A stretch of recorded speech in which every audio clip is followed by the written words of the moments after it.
అధికారంలో కూరుకుపోయిన కూటమి అప్పనంగా 5,000 కోట్ల విలువైన భూమి అప్పగింత.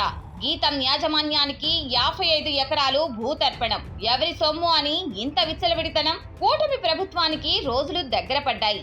వచ్చే ఎన్నికల్లో ఈ భూ కేటాయింపులే కూటమి ప్రభుత్వాన్ని పడగొట్టడంలో కీలక పాత్ర పోషిస్తాయి. కావాలంటే రాసి పెట్టుకోవచ్చు. ఈ విషయంలో బీసీవై పార్టీ చెప్పబోయేది అక్షర సత్యంగా నిలవబోతుంది. ఇప్పటిదాకా 99 పైసలకే ఎకరాలకు ఎకరాలు ఇవ్వడం చూశాం. ఇప్పుడు ఏకంగా 55 ఎకరాల భూమిని గీతం విద్యా సంస్థల యాజమాన్యానికి కట్టబెట్టడం చూస్తుంటే కూటమి ప్రభుత్వం బరి తెగించినట్టు కనిపిస్తుంది. గీతం విద్యా సంస్థలు ఎంపీ భరత్ కు చెందినవి. అంటే బాలయ్య అల్లుడివి. ఒక రకంగా చెప్పాలంటే చంద్రబాబు కుటుంబ సభ్యులకు చెందినవి. అలాంటి సంస్థకు వేల కోట్ల రూపాయల భూమిని అప్పగిస్తున్నారు.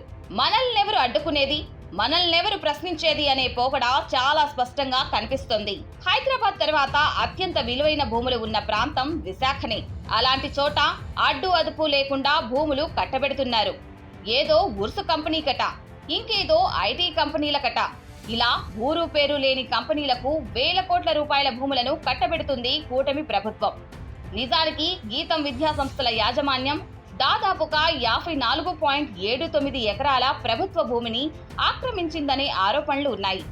వాటి విలువ దాదాపు 5,000 కోట్ల రూపాయలకు మించి ఉంటుందని అంచనా వేసింది బీసీవై పార్టీ. కూటమి ప్రభుత్వం అధికారంలోకి రావడంతో ఈ ప్రభుత్వ భూమిని రెగ్యులరైజ్ చేయాలనే ప్రతిపాదన తీసుకొచ్చింది. అంటే ఆక్రమించిన ఆ 55 ఎకరాల భూమి శాశ్వతంగా గీతం యాజమాన్యానికే చెందుతుంది. ఏకంగా 5,000 కోట్ల రూపాయల విలువైన భూమిని అలా ఎలా ఇచ్చేస్తారని ప్రశ్నిస్తుంది బీసీవై పార్టీ.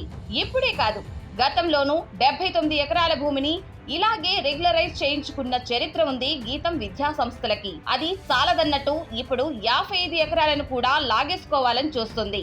అసలు కూటమి వచ్చిన తర్వాత దాదాపు 30,000 కోట్ల రూపాయల విలువైన భూములను తమకు నచ్చిన వారికి ఇచ్చుకున్నారన్న విమర్శలున్నాయి.